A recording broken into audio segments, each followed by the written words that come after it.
Bom, o artigo escolhido foi Restoring Contaminated Groundwater, Unactivable Goal.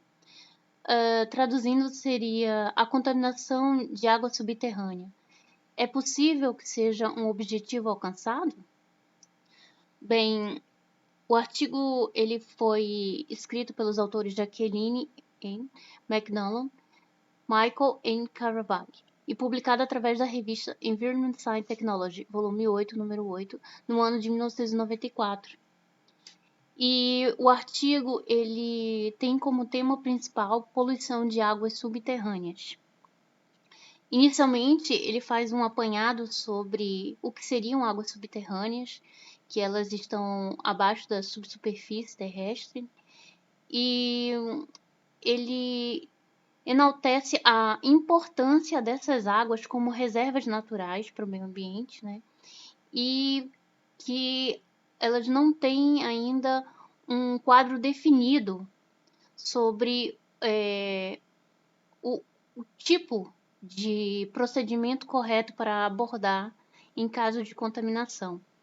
E dentre esses aspectos que influenciam essa ação estão os diferentes meios de contaminação e implicação que estão envolvidos, né, nesses casos que acontecem, e as possíveis medidas de mitigação. E o artigo ele aborda esses temas, entrelaçando todos eles com a pergunta: quão limpo é limpo?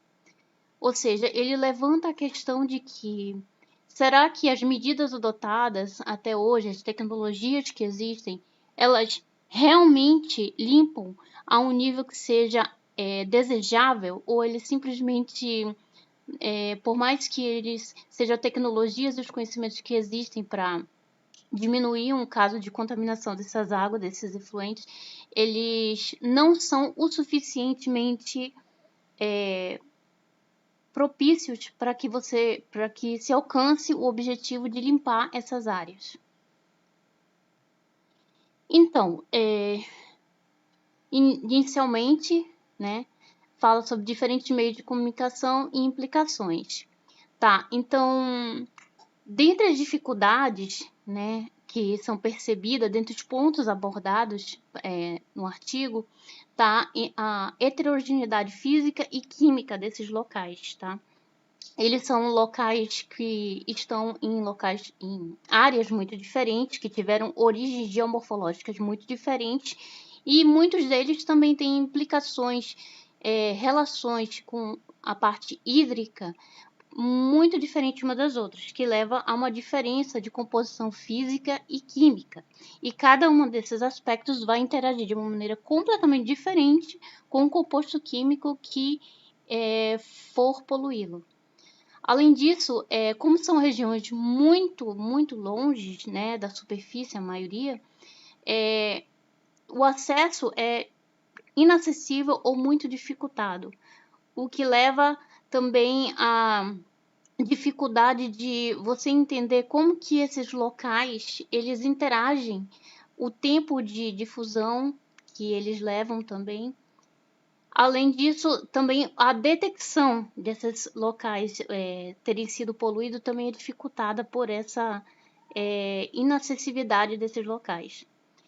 A aderência de contato ao substrato, ou seja, a depender do poluente, alguns deles podem ficar mais aderidos a certos tipos de substrato mais fino ou mais grosso, né, de sedimento.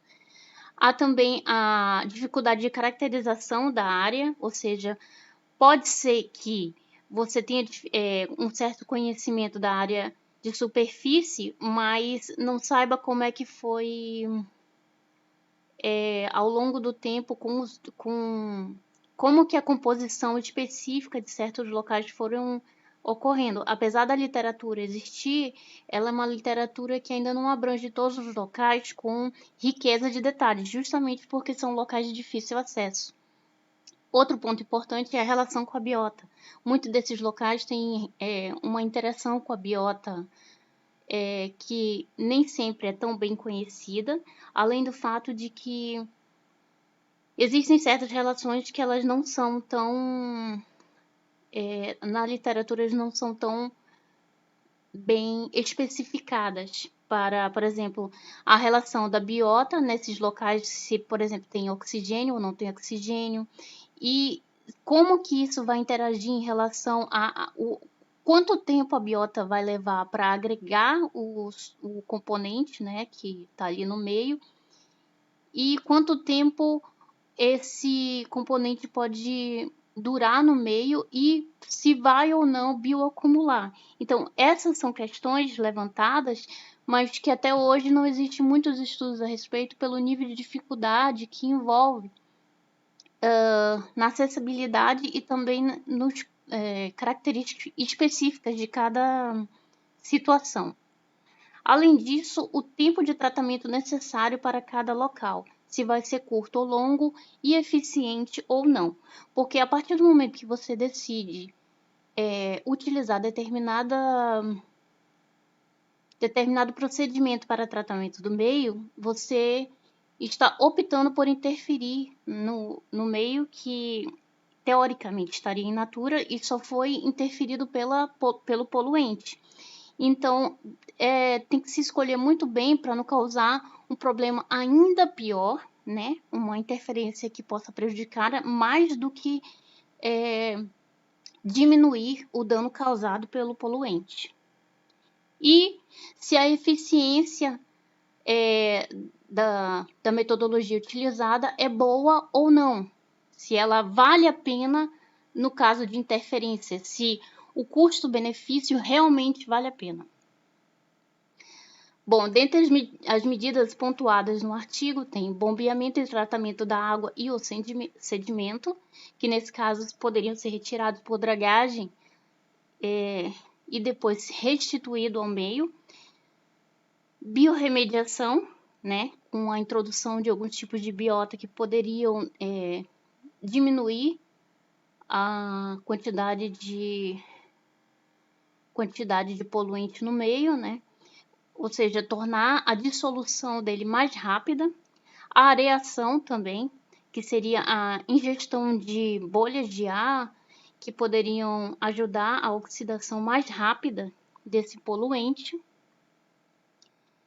E temos também o tratamento termal, que seria a aplicação de temperaturas mais elevadas para quebra do poluente, a extração do contaminado, ou seja, retirada do contaminante daquele meio e destinar ele a outro local mais apropriado.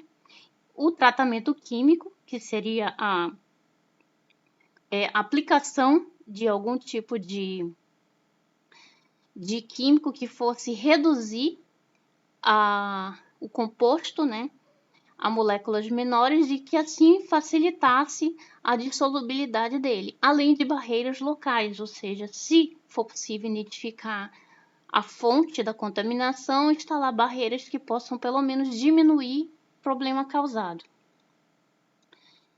E tudo isso foi abordado no artigo, tá, sobre a poluição de águas subterrâneas.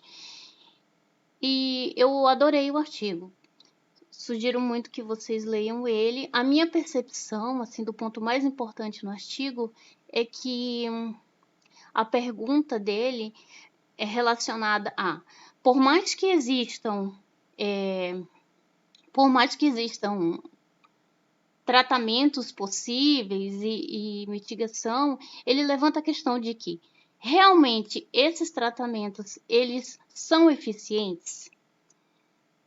Realmente aquele tipo de metodologia utilizada para determinado poluição do meio subterrâneo, ele é eficiente? Principalmente quando se trata da diferenciação entre poluição causada por uma indústria e poluição causada por cidades. Quantidades diferentes, a relação disso com o uso de cada local. Por exemplo, se vai ser uma área de uso comum, pública, ou se vai ser uma área mais fechada, se é uma área de preservação ambiental ou não. E de que maneira aquelas pessoas que estão diretamente relacionadas com a área, elas interagem com a metodologia aplicada, porque a depender pode ser que cause um problema maior. Por exemplo, se for em áreas de praia ou alguma coisa assim, pode ser que seja necessário retirar boa parte do sedimento, e se for uma área de balneabilidade, isso pode interferir no usufruto da área. Então, gostei muito do artigo, recomendo, e é isso. Obrigada pela atenção. Leiam o artigo.